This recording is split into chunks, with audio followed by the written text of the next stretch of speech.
बिस्मिल्लाहिर्रहमानिर्रहीम। अज़ीज़ तलबा अस्सलाम वालेकुम।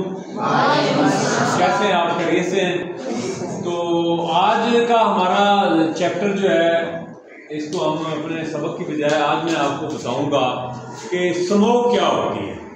ठीक है, स्मोक। आज डेट होगी 18/11/2023।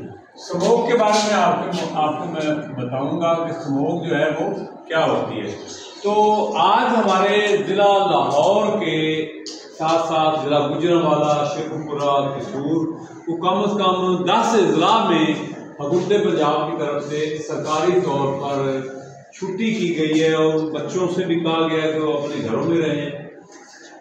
और साथ उन्होंने ये कहा है कि आप लोग अपना जो बिजनेस है, अपना कारोबार जो है वो आपने 3 बजे दुकानें खोलनी है। 3 बजे तक कोई काम आपने नहीं करना।